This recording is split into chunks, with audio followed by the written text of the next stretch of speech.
하나님의 말씀 이제 같이 보도록 하겠습니다. 레위기 16장 1절에서 10절까지 말씀입니다. 레위기 16장 1절에서 10절까지의 말씀을 저와 여러분들이 한 절씩 교독하도록 하겠습니다. 아론의 두 아들이 여호와 앞에 나아가다가 죽은 후에 여호와께서 모세에게 말씀하시니라. 여호와께서 모세에게 이르시되 내 형 아론에게 이르라. 성소에 휘장한 법궤 위 속죄소 앞에 아무 때나 들어오지 말라. 그리하여 죽지 않도록 하라. 이는 내가 구름 가운데에서 속죄소 위에 나타남이니라. 아론이 성소에 들어오려면 수송아지를 속죄 제물로 삼고 수량을 번제물로 삼고 거룩한 세마포 속옷을 입으며 세마포 속바지를 몸에 입고 세마포 띠를 띠며 세마포 관을 쓸지니 이것들은 거룩한 옷이라. 물로 그의 몸을 씻고 입을 것이며 이스라엘 자손의 회중에게서 속죄 제물로 삼기 위하여 순염소 2마리와 번제물로 삼기 위하여 수량 1마리를 가져갈지니라. 아론은 자기를 위한 속죄제 수송아지를 드리되 자기와 집안을 위하여 속죄하고 또 그 두 염소를 가지고 회막문 여호와 앞에 두고 두 염소를 위하여 제비 뽑되 한 제비는 여호와를 위하여 하고 한 제비는 야사새를 위하여 할지며 아론은 여호와를 위하여 제비 뽑은 염소를 속죄제로 드리고 아사새를 위하여 제비 뽑은 염소는 산채로 여호와 앞에 두었다가 그것으로 속죄하고 아사새를 위하여 광야로 보낼지니라. 아멘. 오늘 이 레위기 16장 1절에서 10절 말씀을 함께 봉독했고요. 상처가 용서로 치유되는 과정이라는 제목으로 이제 우리가 이 용서에 대해서 살펴보려고 합니다. 용서의 기술이라고 하는 책이 있는데 이 책을 가지고 이제 우리가 용서의 기술들을 정리해 갈 텐데요. 이 용서의 기술 11가지를 정리하고 있습니다. 그런데 이 책이 저도 이제 선택하고 나서 보니까 이 말씀을 풀어주는 책은 아니더라고요. 용서를 이렇게 다루는 책이다 보니까 사실 이 말씀을 뽑는 것 자체가 조금 어려웠습니다. 다시 말씀드리면 이 말씀을 풀어내는 시간은 아니고요. 용서의 기술을 우리가 하나하나 정리해 갈 것입니다. 대신에 다만 이 말씀들을 조금 더 이렇게 묵상을 하시면서 용서의 기술들을 알아가시면 좋겠는데 오늘 먼저 이 레위기 16장 1절에서 10절 말씀을 보면 특별히 이제 10절에 아사새를 위하여 제비 뽑은 염소는 산채로 여호와 앞에 두었다가 그것으로 속죄하고 아사새를 위하여 광야로 보낼지니라 이렇게 되어 있습니다. 이 대속죄일 날, 그러니까 우리로 치게 되면 새해 14일 날 이렇게 이제 새해 10일 날 이렇게 온 민족의 죄를 이제 속죄하는 제사를 드립니다. 예배를 드립니다. 이때 다른 이제 제사장을 위한 예물, 회중을 위한 예물도 있습니다만 특별히 두 염소를 준비해 가지고 한 염소는 온 이제 여호와를 위해서 하나님 앞에 제물로 드리고 속죄 제물로 드리고 또 한 염소는요 여호와 앞에 가만히 두었다가 그거를 광야로 떠나 보내는 겁니다. 이게 사실은 되게 어려운 본문이고요. 이 의미가 책을 봐도 제대로 되어 있지 않습니다. 저도 사실 이 부분에 대해서 명확하게 깨달은 바는 없지만 이번에 이 용서와 관련해서 보게 될 때에 그런 의미가 있겠구나 싶었는데요. 하나님을 위하여 여호와를 위하여 염소를 속죄제로 드리는 것은 우리가 당연히 속죄 제사에 해당하는 거니까 맞는데 왜 염소 하나를 광야로 보내느냐? 그것도 아사셀을 위하여라는데 이 아사셀은 뭐냐? 할 때 이 아사셀에 대해서는 명확한 답은 없습니다. 그런데 보통 보면 당시에 광야를 지키던 신, 그런 이제 신을 아사셀이라 이렇게 불렀다는 말도 있고요. 여러 가지 설이 있습니다만 그런 것까지 우리가 얘기할 건 없고 핵심은 뭐냐면 이 염소 하나를 광야로 보냈다는 것입니다. 이게 무슨 의미냐면 하나님 앞에서 우리의 죄를 씻는 속죄 제사 가지고는 우리가 온전해질 수가 없고, 우리가 또 뭔가를 떠나보내야 되는 것입니다. 이 염소 하나를 떠나보냄으로써 이 마음에 우리 응어리진 것, 그것들을 떠나보내야 된다는 것이죠. 참, 이 생각보다 말씀이 잘 안 전해지는데, 속죄, 우리가 죄를 용서받는 것으로 우리가 자유함을 누리는 것이 아니라, 또 우리가 진정으로 자유함을 누리려면 우리가 속죄함을 받을 뿐만 아니라 죄 용서를 받을 뿐만 아니라 또 우리가 그 상처 또는 그 용서해야 되는 것들을 다 떠나보내야 된다는 것입니다. 마음으로부터. 그것이 이 아사셀이라고 하는 것에 잘 드러나 있습니다. 이렇게 오늘 말씀을 생각하시면서요, 올 한 해 저와 여러분들이 용서의 기술을 가지고 이제 계속 용서를 해 나갈 때에 이 떠나보내는 작업들을 잘 하시면 좋겠습니다. 하나님 앞에서 당연히 우리의 마음을, 또 우리의 죄와 허물을, 우리의 삶을 하나님 앞에서 깨끗하게 용서함 받는, 죄를 씻는 그런 작업이 있어야 되겠지만, 동시에 우리 마음으로부터 우리를 묶고 있는 그 모든 것들을 떠나보내는 일, 이것이 용서의 기술이다 할 수 있을 텐데요. 이 용서의 기술이라고 하는 책을 보게 되면 먼저 마법의 눈 이야기가 등장합니다. 이게 어떻게 보면 핵심이라고 할 수 있는데요. 이 동네에서 엄격하기로 유명한 빵장수가 있었는데, 어느 날 피곤해서 일찍 집에 들어갔더니 집에 가보니 아내가 부정을 저지르고 있는 것입니다. 그리고 이 사실이 온 동네에 소문이 나게 됐어요.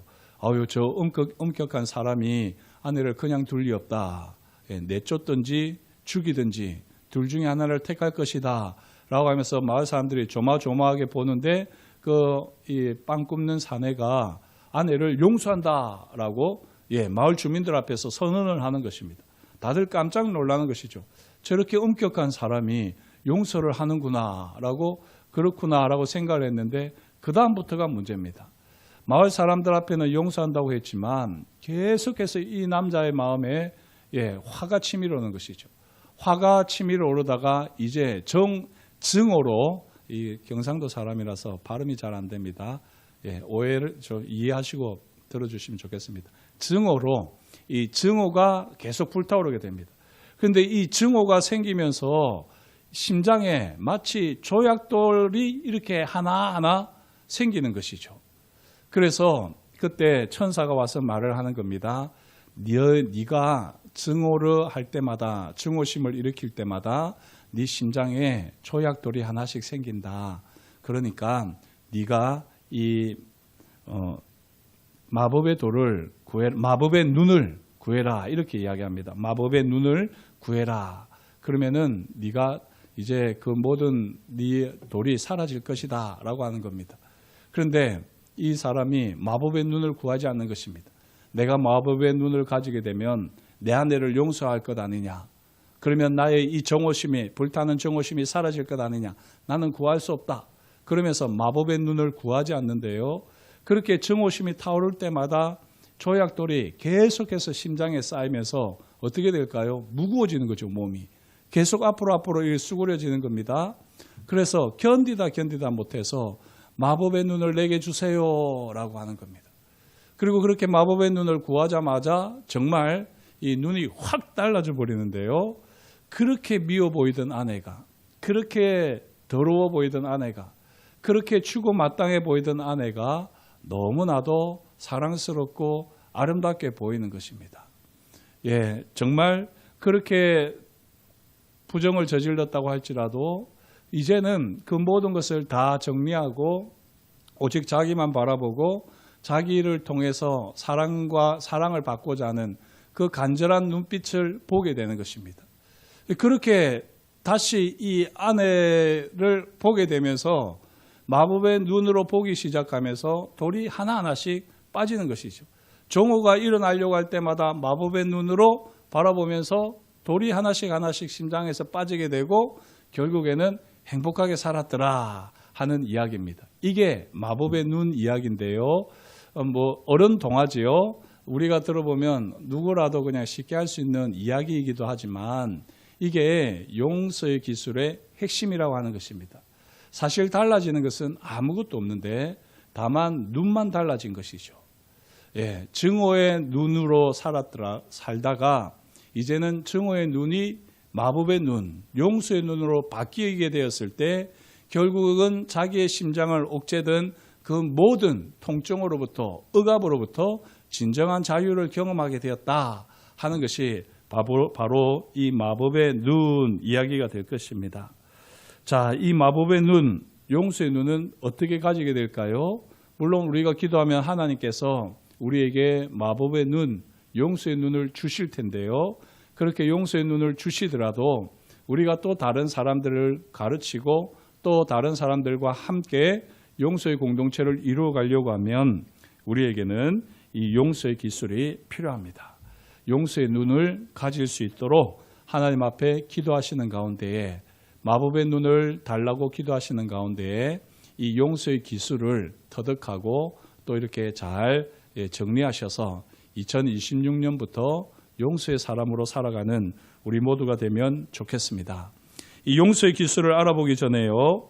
먼저 인간관계의 상처가 용서로 치유되는 과정을 한번 정리하면 좋겠습니다. 오늘 제목처럼 이 책을 보게 되면 그렇게 한 곳에 정리를 해뒀는데요. 인간관계의 상처가 용서로 치유되는 과정, 첫째, 상처를 인식하는 단계가 있습니다. 누군가가 부당하게 당신의 마음을 아프게 했음을 절감한다. 누군가가 나에게 부당하게 상처를 준 것에 대해서 인식을 해야 되는 것입니다. 그리고 두 번째 단계는 미움의 단계입니다. 당신이 아픈 만큼 당신에게 상처를 입힌 사람도 아파해야 한다고 생각한다. 이렇게 미움의 단계로 발전을 하게 되어 있습니다. 우리가 상처를 입게 되면. 그 다음에 세 번째 단계는 치유의 단계. 당신은 가해자를 새로운 시각으로 바라보면서 과거의 아픈 기억이 치유된다. 네 번째, 연합의 단계. 가해자를 당신 인생에 초대하여 치유되고 새로워진 인간관계로 출발한다. 이것이 바로 인간관계의 상처가 용서로 치유되는 과정입니다. 우리가 계속해서 용서에 대해서 서로 이야기도 나누고 또 말씀을 듣고 하는데 너무 당연하지 않습니까? 이 과정들은 너무나도 당연해 보이는데요. 이 과정들 하나하나가 우리가 조금 더 살펴보게 되면 이제 용서의 기술이 필요한 것입니다. 다시 한번 보시면 상처가 있을 때 그 상처를 인식하는 것이죠. 그리고 그 상처를 인식하면 당연히 우리 감정에 미움이 생깁니다. 그리고 그 미움이 생기는 것까지도 우리는 그대로 수용할 수 있어야지 됩니다. 그래야지 내 마음이 부드러워집니다. 내가 그리스도인인데 왜 이렇게 미워하지 하면서 그 미움 자체를 억압하게 되면요. 결국에는 우리가 상처받았다는 것까지도 부인하게 되면서 실질적으로 용서가 이루어질 수가 없습니다.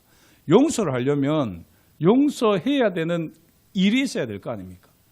그렇기 때문에 용서를 하기 위해서는 반드시 내가 상처 입은 것을 인식을 해야지 되고 그 상처에 대해서 내 감정이 어떠한지를 또한 우리는 표출해야지 됩니다.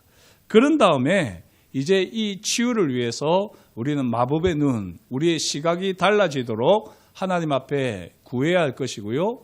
그렇게 용서가 이루어지고 나면, 치유가 이루어지고 나면 연합에까지 나아가게 된다. 이게 바로 용서의 과정인데요.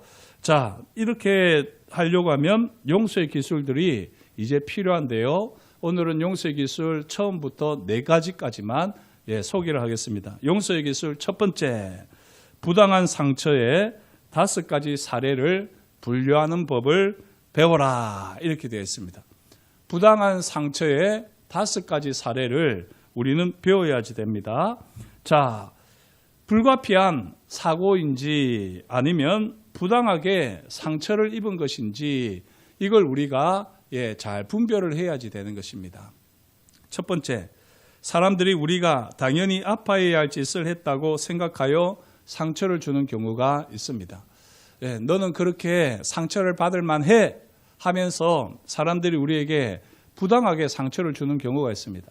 그런 경우에 저와 여러분들이 그래 나는 이렇게 상처를 받아야지 돼. 나는 상처를 받아 마땅한 인간이야.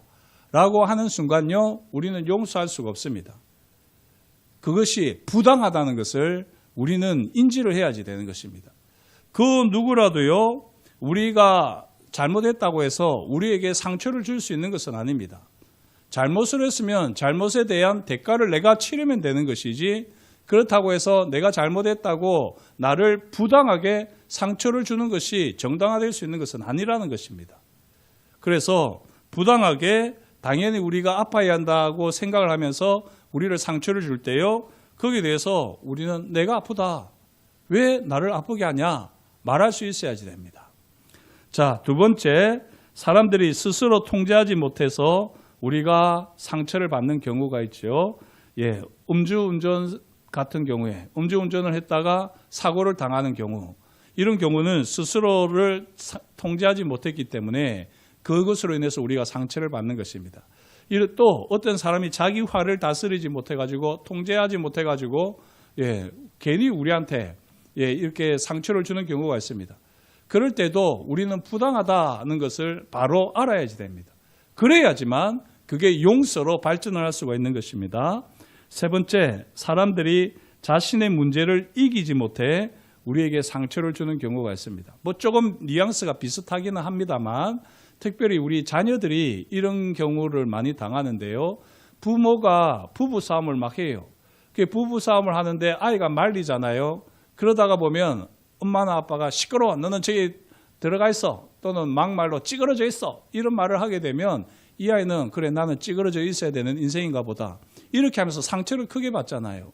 이게 자신의 문제를 이기지 못해서 부부가 자신들의 문제를 이기지 못해서 아이들에게까지 피해를 주는데 아이들은 그런 분별력이 없으니까 자신이 부당하게 상처를 받았다고 생각하지 않고 자기는 찌그러져 있어야 되는 인생이라고 여기는 것이죠. 그리고 나중에 가보면 자기 때문에 부모가 꼭 싸우는 것 같은 그렇게까지 이제 오해를 하게 되는데요. 이런 모든 것들이 부당하다는 것을 알아차려야지 됩니다. 그래야지만 용서가 가능합니다. 네 번째, 사람들의 선의가 본의 아니게 우리에게 상처를 주는 경우, 이런 경우도 있겠죠. 잘한다고 하지만 나는 불편할 수가 있습니다. 그리고 본인도 되게 열심히 하고 애를 썼지만 그러나 서툴러서 실수가 되고 그래서 상처가 되는 경우가 있습니다. 그런 경우에라도 본인이 잘했다고 해서 내가 꼭 만족스러운 건 아닐 수 있으니까 그럴 때는 그것이 부당한 상처다라고 이렇게 우리가 이야기할 수 있어야지 되는 겁니다. 다섯 번째로 사람들이 실수로 우리에게 상처를 주는 경우, 이런 경우가 또 있겠죠. 이와 같이 우리가 상처를 받아서는 안 되는데 우리가 상처를 받는 경우가 5가지, 부당하게 상처를 받는 경우가 있습니다. 이런 경우에 부당한 상처를 나의 잘못으로 끌어안을 필요가 없는 것이죠. 그리고 이런 경우에 무턱대고 우리가 참아서도 안 되는 것입니다. 그럴 때는요, 내가 부당하게 상처를 받았다라고 이야기를 하면서요, 용서를 구해야 하고 또 그때 우리는 용서를 하려고 해야지 됩니다. 이렇게 사실 내가 상처를 받았을 때 그 상처에 대해서 객관적으로 바라보면서 부당하다고 분별할 수 있을 정도면 이 사람은 용서를 할 수 있는 사람입니다. 왜 우리가 용서가 안 되느냐? 내가 상처를 받았는데 그 상처가 부당한 상처라는 것을 알지 못하기 때문에 사실은 용서하는 데까지 나아가지를 못하는 겁니다. 저와 여러분들이 우리 교회 생활하면서요, 부당한 상처를 많이 입히고 입으면서도 좋은 게 좋은 거라고 덮어두는 게 용서 공동체가 아닙니다. 용서 공동체가 건강하려면, 건강한 용서 공동체가 되려고 하면 부당한 상처에 대해서는 말을 할 수 있어야 됩니다. 그리고 시인할 수 있어야지 되고 인정할 수 있어야지 되고 그래서 다시는 부당한 상처를 주지 않도록 서로 노력할 수 있어야지 진정한 용서 공동체가 되는 것이지 무조건 참아야지 된다, 참아야지 잘하는 것이다. 이게 부당한 상처를 덮어두는 것이 결코 용서 공동체의 모습은 아니다 하는 것입니다. 바라기는 우리 신부교회가 하나님을 가까이 하는 용서 공동체로 든든히 서기 위해서는 이 부당한 상처를 잘 분별하는 지혜로운 우리 모두가 될 수 있기를 주 이름으로 축복합니다. 두 번째, 용서의 기술 2. 용서의 사례가 아닌 것인데요. 약 오르는 것을 참는 것은 용서일까요? 용서의 기술이라는 책을 보면 아니라는 것입니다.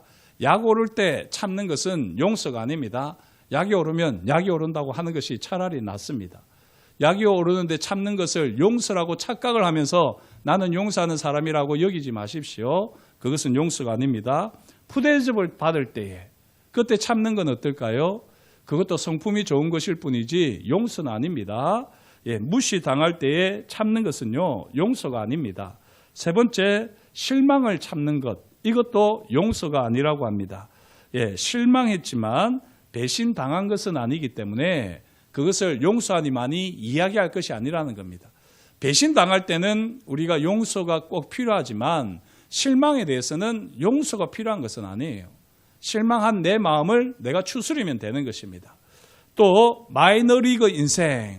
마이너리그 인생이라고 하면 내가 다른 사람보다 못하게 되는 거죠. 못한 거죠. 그래서 괜히 상대적으로 위축되고 비교하면서 스스로 자기가 못나 보이는 것입니다. 그렇게 되면서요, 누구와의 관계 속에서도 자꾸 자기가 이제 뒤로 물러나기도 하고 움츠러들기도 하면서 자기 딴에는 용서한다고 하는 거예요. 아유, 저 잘난 척하는 인간을 봐. 내가 용서해야지 뭐. 이렇게 이야기하는 사람들이 있는데요. 그건 용서가 아니라는 것입니다. 지금 말씀드린 약오름, 푸대접 또는 무시당함, 실망, 마이너리그 인생, 이것들을 참는 것은요, 용서가 아닙니다. 용서가 아닙니다. 이런 식으로 용서를 남발을 하기 때문에 진정한 용서 공동체가 되지 못한다는 거죠. 그것들은 애초에 용서의 개념이 아니라 우리가 풀어야 되는 관계인 것입니다. 그래서 약이 오르면 약이 오른다. 그렇게 이야기하고 때로는 불쾌하면 불쾌하다고 이야기하면서 그 관계를 풀어내야지 되는 것이고요. 푸대접, 무시당할 때도 무시당한다고 이야기를 해야지 되고 실망스러운 것은 내 스스로 감정을 풀어내야 되는 문제고 마이너리그 인생이면 그것을 합리화하지 말고 어쨌든 실력을 키워가지고 대등한 관계가 되려고 노력을 해야지 되는 것이지 그냥 마이너리그 인생으로 있으면서 나는 용서한다 하면서 나는 용서의 사람이라 착각하면서 살지 말라는 것입니다. 그렇게 되면 건강한 용서 공동체가 될 수 없다는 것이죠. 자, 용서의 기술 세 번째. 그러면 용서가 필요한 상황은 뭐냐? 약이 오르는 것도 무시당하는 것도 실망도 마이너리그 인생도 내가 다른 사람들에 비해서 이렇게 부족하다고 여겨지는 이런 것들이 용서할 상황이 아니라면 도대체 용서할 상황은 뭐냐?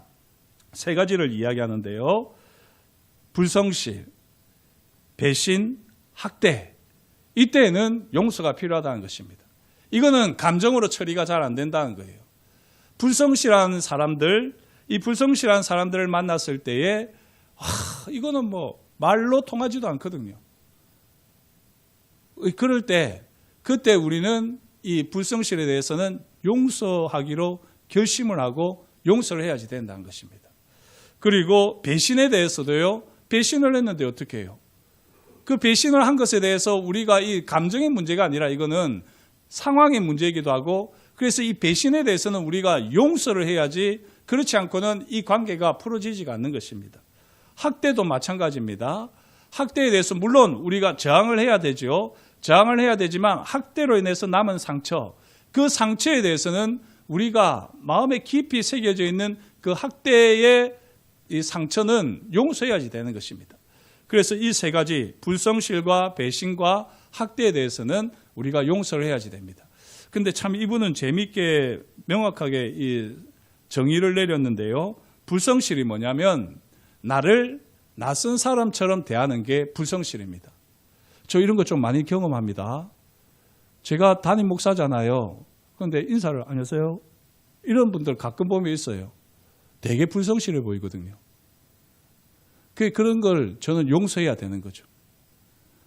낯선 사람처럼 대하는 것, 이것이 불성실입니다.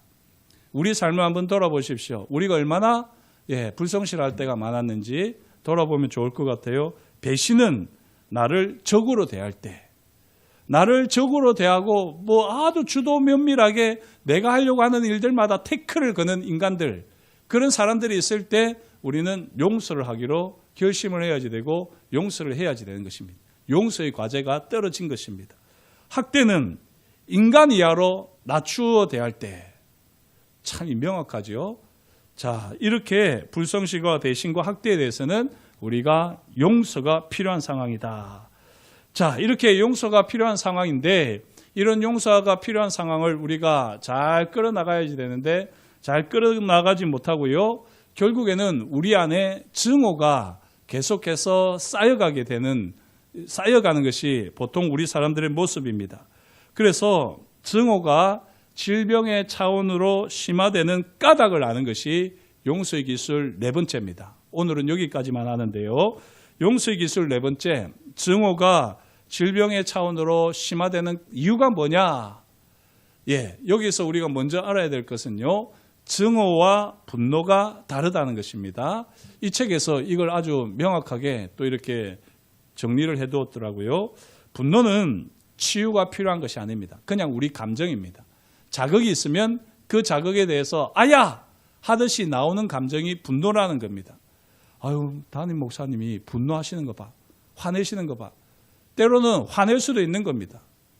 그게 감정이기 때문에 감정을 가지고 억누르는 것이 용서가 아니라니까요. 감정은 드러날 수가 있는 것입니다. 다만 그 분노가 증오가 되면 안 되는 것이죠. 그래서 이 분노와 증오를 구분해야지 되는데 분노는 치유가 필요하지 않지만 증오는 반드시 치유해야 할 심각한 병입니다. 분노는 건강하게 살아있다는 표시입니다. 왜냐하면 자극이기 때문에, 자극에 대한 반응이기 때문에. 하지만 증오는 병들어 치료가 필요하다는 표시입니다. 분노는 우리를 화나게 만드는 상황을 변화시킵니다. 그렇죠? 나를 계속 자극하는데 내가 용서한다고 가만히 있으면 이 인간은 계속해서 그렇게 할 거예요. 그러면 상황은 더 악화됩니다. 더 나빠집니다. 그렇기 때문에 때로는 분노함으로써 그 상황들을 새롭게 변화시킬 필요가 있습니다. 그래서 분노는 하시는 것이 좋습니다. 건강한 분노, 아무 때나 분노하는 것이 아니라 건강한 분노, 자극이 있을 때 그 자극에 대한 반응으로서 분노는 필요합니다. 대신에 증오는 상황을 악화시키기만 하는 것이죠. 그래서 이 증오는 반드시 치료가 필요한 심각한 질병이라는 것입니다. 자, 그러면 증오가 뭐냐라는 것인데요. 우리가 질병의 차원으로 심화되는 증오가 뭐냐? 우리가 잘 아는 말이 있죠. 악은 미워하되 무엇은 미워하지 마라? 사람은 미워하지 마라. 악은 미워하되 사람은 미워하지 알아야 됩니다. 그런데 그 악 때문에 사람까지 미워하는 것은 증오라는 것입니다. 악을 미워하는 것은 분노예요, 분노. 악에 대한 당연한 이 반응이기 때문에 분노로서 좋습니다. 괜찮습니다. 건강한 분노는 좋은 겁니다. 하지만 그 악을 가지고 그 사람까지 미워하는 것은 증오입니다. 두 번째요. 증오가 두 번째, 우리가 사랑하는 사람들을 향해 증오의 화살을 겨눌 때가 너무 많다는 것이죠. 우리가 사랑하는 사람들, 다시 말씀드리면 우리 편이 되어줄 줄 알았는데 편이 안 되어줬어요. 관계를 신실하게 지켜줄 줄 알았는데 관계를 불성실하게 가지는 것입니다. 약속을 반드시 지킬 줄 알았는데 배신을 하는 것입니다. 이런 경우에 이렇게 내가 믿었는데 내가 사랑하는 사람인데 이렇게 불성실하고 배신을 하는 경우에 이것으로 인해서 내가 이제 내 속에 화가 나는데 화가 나는 정도가 아니라 미워하는 것이죠. 사랑하는 사람이면 사랑을 해야지요. 그 사람이 조금 잘못했다고 할지라도 여전히 사랑을 해야지 당연한 것인데 그 사랑이라는 감정이 싹 사그라들고 미움이 불타오르고 미움이 계속해서 이어져서 증오에 이르게 된다. 이거는 문제가 있는 것 아닙니까? 자, 이렇게 우리가 사랑하는 사람들을 향해서 계속해서 미움의 감정들을 불태우게 될 때 이거는 증오로 나아가는 것입니다. 세 번째, 증오가 질병의 차원으로 심화되는 이유는요, 우리가 사람들을 비난하면서 증오하기 때문입니다. 이것은 참 별로 좋은 정의는 아닌 것 같은데 우리가 비난하면 비난해서 그치면 돼요. 이것도 처음 것과 같습니다. 잘못한 것에 대해서 비난은 할 수도 있습니다. 하지만 가능하면 비난도 안 하시는 것이 좋죠. 왜냐하면 비난하다 보면 비난에 감정이 실리잖아요. 그래가지고는 나중에는 그 감정을 못 이겨가지고 주체하지 못해가지고 결국에는 더 화를 내는 경우를 봅니다. 학교 다닐 때 보면 선생님들 꼭 그런 선생님들이 있잖아요. 때리다 보면 때리다가 그 때리는 분에 자기가 그냥 사로잡혀가지고는 계속해서 아이를 때리는 경우가 있습니다. 저도 한 번은 선생님이 때리시길래 선생님 몇 대 때리기로 하셨습니까? 그렇게 물어본 적이 있습니다. 하도 감정적으로 때리시길래.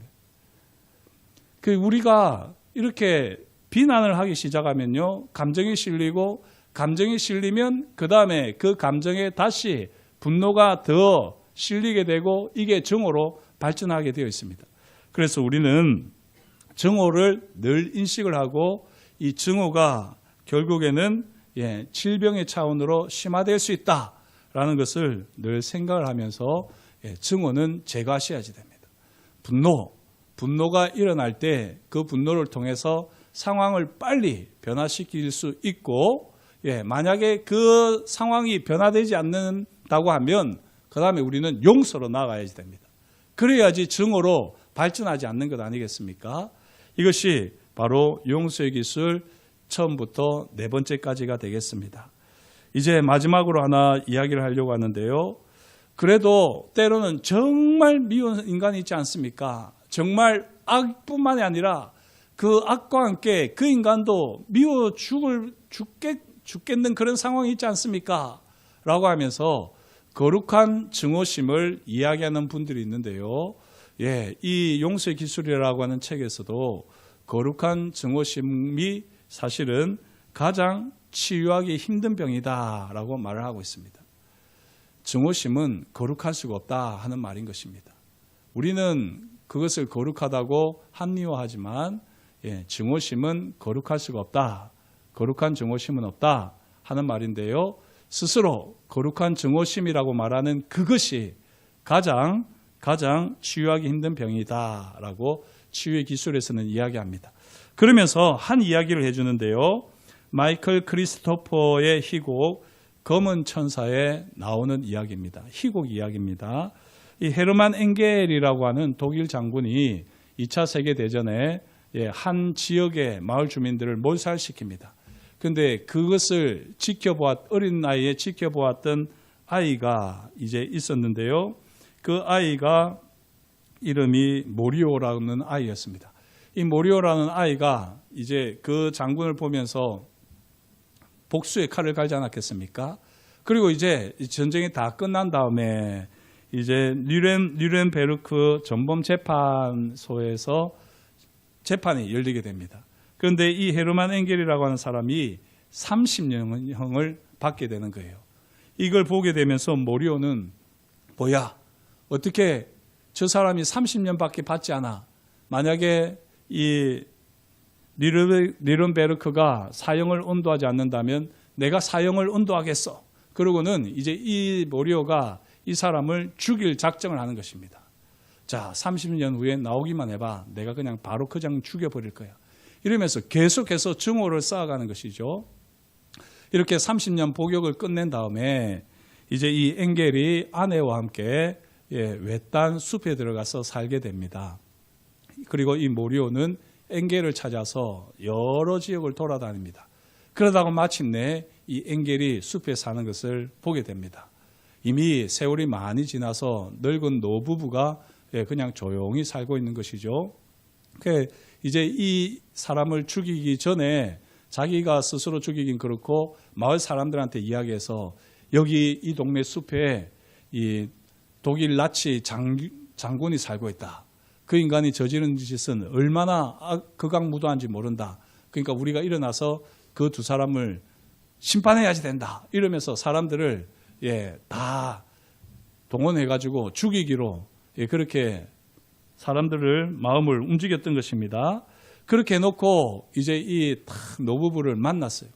그런데 노부부를 만나서 보니까 자기가 생각했던 그런 사람들이 아닌 거예요. 정말 너무나도 온화하고 그렇게 변해 있는 것입니다. 그러면서 이 사람이 자기 마음이 녹았어요.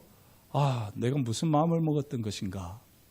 그리고는 이제 양심의 가책이 생겨가지고 이제 엥겔에게 이야기를 합니다.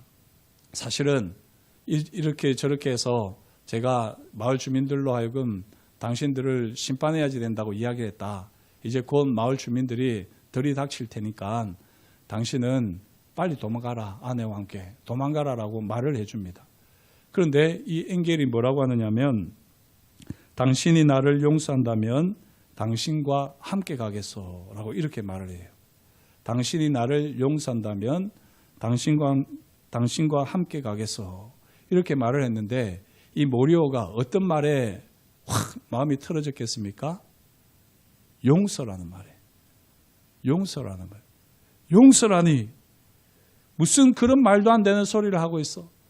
내가 어떻게 당신을 용서할 수 있겠어? 이렇게 여기고는 그냥 아무 말도 하지 않고 조용히 그 자리를 떠나버립니다. 그리고요, 이 엥겔과 아내는 마을 주민들의 손에 처참하게 죽음을 당하게 되는 이야기입니다. 이게 인간의 양심으로는 그 사람에게 도망가라고 말을 하지만요.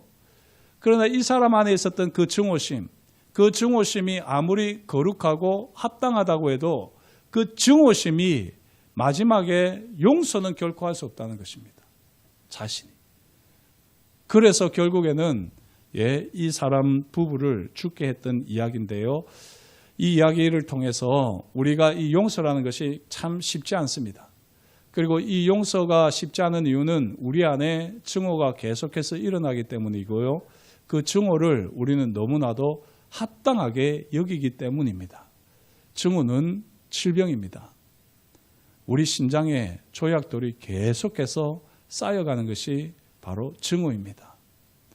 바라기는 우리 신복교회가 정말 용서에 대해서 그냥 세상 사람들이 말하는 난 너 용서해, 너 용서해 이런 식의 가벼운 용서가 아니라 정말 하나님의 사랑으로 예수 그리스도의 십자가 은혜와 그 사랑으로 긍휼로 우리가 용서할 수 있는 거룩한 증오까지 다 십자가 앞에 내어놓고 용서할 수 있는 하나님의 사람 되시기를 주의 이름으로 축복합니다. 기도하겠습니다. 하나님 아버지, 주님께서 오늘도 저희에게 말씀하여 주시니 감사합니다. 하나님의 말씀을 따라 우리의 삶의 자리를 이제 더욱더 돌아보게 하시니 참으로 감사합니다. 주님, 우리가 너무 쉽게 용서를 이야기하고 또 용서를 구하기도 합니다. 그러나 정말 하나님 아버지, 하나님의 은혜 가운데서 하나님이 하신 용서를 우리가 배우고 그 용서를 실천하고 싶습니다. 이 짧은 시간에 우리가 다 이야기할 수 없겠지만 이제 이것이 하나님 아버지 마중물이 되게 하시고 하나의 촛불이 되어지게 하여 주시고 도화선이 되어지게 하셔서 우리 교회가 계속해서 용서를 고민하고 용서를 실천하는 가운데에 하나님 아버지, 하나님을 용서를 실천하는 공동체를 찾을 때에 우리 신복교회가 용서의 공동체로 여기 있다 말할 수 있도록 그렇게 우리를 다듬어 주시옵소서. 참으로 용서가 필요한 시대에 진정한 용서를 경험할 수 있는 것이 얼마나 되겠습니까? 그런 우리 신복교회가 되어지도록 주께서 역사하여 주옵소서. 그렇게 우리를 주님께서 다듬으시고 사용하실 것을 인하여 감사를 드리오며 예수님의 이름으로 기도드립니다. 아멘. 아멘.